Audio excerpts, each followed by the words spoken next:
Бұрын 300-дің дастарханы бірге жайылып, қамшысы қатар жатар ұлы жиындар Сайрам шақарының көк желкесіндегі мәртөбеде өтетін. Сол мәртөбедегі жиынға Алатаудың қойна ойнауынан саулай төгіліп, топан судай қаптап, ұлан асыр ұлы жүз келерді.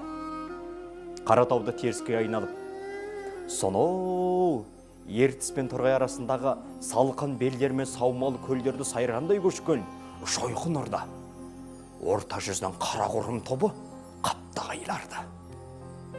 Сол Қаратауды күнге айналып, жалқысы жайық пен жемге, түйесі жойқын дария мен сойқан дарияға, ақтылы қойы елек пен ырғызға қарай жайылып, далдиып жатқан кигіз тұтас, кіші жүздің өң-мөңлеген өжет қолы батуға бет алған қып қызыл күннің астынан құйындатып, құйғыда құларды. Шар тараптың бәрі қызылды жасылды көш. Көштің бәрі мәртебе маңының майсасын баспай, көштерінің басын алыстан іркерді.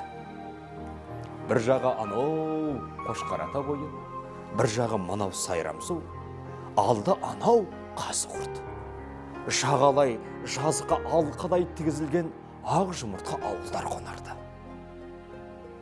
Сайрам маңындағы үш өзеннің бойында бір-біріне жалғастыра тартылған айқұш-ұйқыш желі көз тұндырады.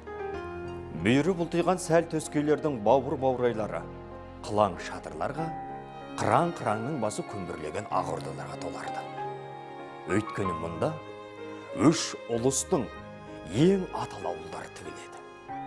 Ең аталы ауылдардың ең ажарлы отаулары тігіледі. Ең дастарханы мол, пиғылы кең, оралымды келіндер осында келерді. Шайды бабымен қойып, көңіліңді қарадай тойғызар, толықсыған көрікті қыздар осында келеді. Ас түсіңе түсіп, ат үстінен жұлып алар. Жүзіктің көзінен өткен жігіт желеңі осында келеді. Қазақтың маңдайына біткен ақыны мен батыры, шешені мен жыршысы, жүйрігі мен палуаны, тепті қазан таусар, саба сарқылар тамақ сауына дейін осында келетұғын. Ол заманда қазақтың қай ақсақалында бір айғыр шалдың басын бір өзі толтырар көп ұрпағы боларды. Сол көп әулеттің көп отауы Сайрамдағы ұлы жиынға қайсымыз апарар екен деп іштей бәсекелесіп тынарды.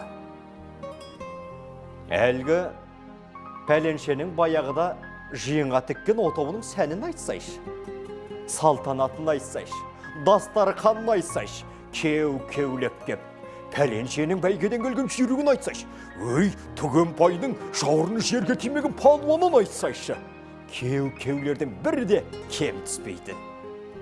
Отаулардың өзара жарысып үй безейтіні де, өзара жарысып сән түзейтіні де, кемпірлердің қолынан ұршық, келіндердің қолынан қайшы, қыздарының қолынан оймақ түспейтін де сондықтан.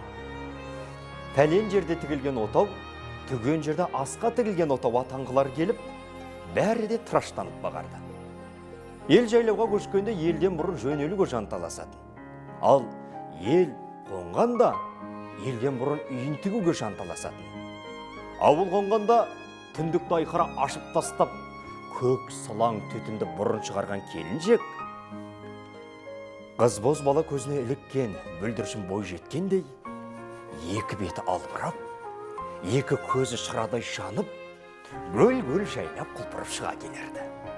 Ол төрін таза, төсін жұмсақ, дастарханын мол, тамағын дәмді істеуге бар ынтасын саларды. Тіпті саба екіш саба ыстағанның өзі бар ынтасын салып бітерді. Сонда шара толығымызды шайқап ішкен мейманның көңілінен қандай сөз шығар екен деп қарадай қыпылықтап отырарды. Сонда аз отырып көп сөйлейтін мейман, пай, Керімбектің үлкен баласының үйіндегі келінің астығынай деп кетер болса, түгел бір ұрулы елдің төбесі көкке жеткендей болар еді.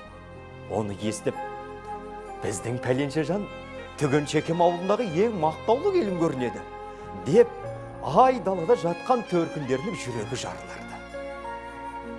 Қазақ қыл аяғы қорадағы қойыңды Құдай айдап келген кезбе қонақтың аузына ұстауға жияды.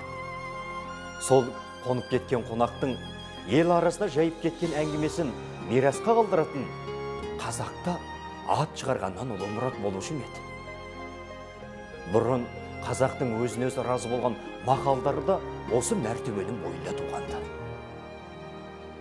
Ұлы жүздің қолына қауға бер де, малға қой.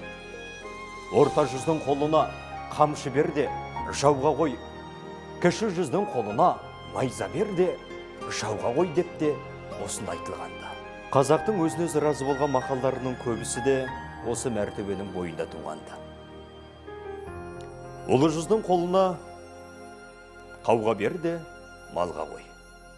Орта жүздің қолына қамшы бер де, дауға қой. Кіші жүздің қолына найза бер де, жауға қой деп осында айтылғанда. Ел ырысы малды ұлы жүзге тапсырса, пейіліне сенгені. Ел жартысы дауды орта жүзге тапсырса, біліміне сенгені. Ел шырқын бұзар жауды кіші жүзге тапсырса, ерлігіне сенгені. Үш жүздің басы қашанда бірге болсын ағайын.